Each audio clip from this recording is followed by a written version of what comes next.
जीवन सिर्फ और सिर्फ राष्ट्र के लिए समर्पित है। विदेशी खजाने से लूटा हुआ पैसा सिर्फ और सिर्फ देश को आजाद करने के लिए ही खर्च होगा। क्या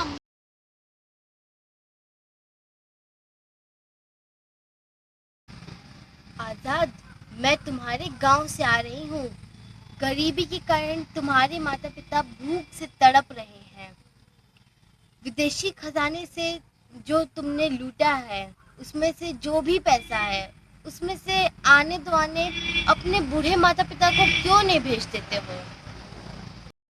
मेरा जीवन सिर्फ और सिर्फ राष्ट्र के लिए समर्पित है।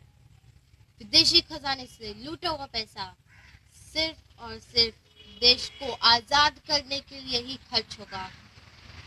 क्या मेरे माता पिता सिर्फ मेरे माता पिता हैं?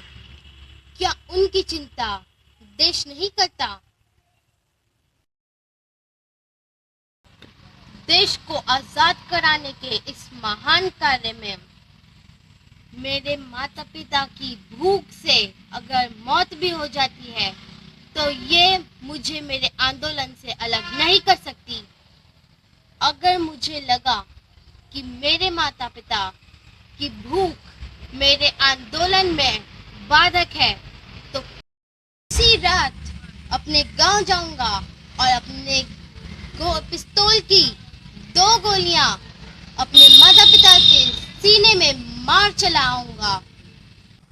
आजाद, तुम्हें पकड़ने के लिए ब्रिटिश फौज ने पुलिस की कई ग्रुप और गुप्तचर भेज दिए हैं। वो कभी भी तुम्हें गिरफ्तार कर सकते हैं। तुम अभी के अभी यहाँ से भाग जाओ। गिरफ्तार होकर हाथ में जंजीर बांधे कोई बंदरिया का नाच नहीं नचाना है। मेरे पिस्तौल में 8 गोलियां हैं और दूसरे मैगजीन में भी 8 गोलियां हैं।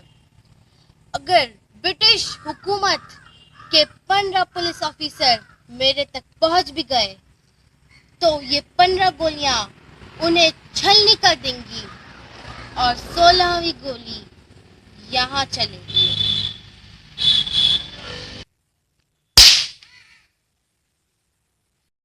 आजाद हूँ, आजाद था और आजाद ही रहूंगा।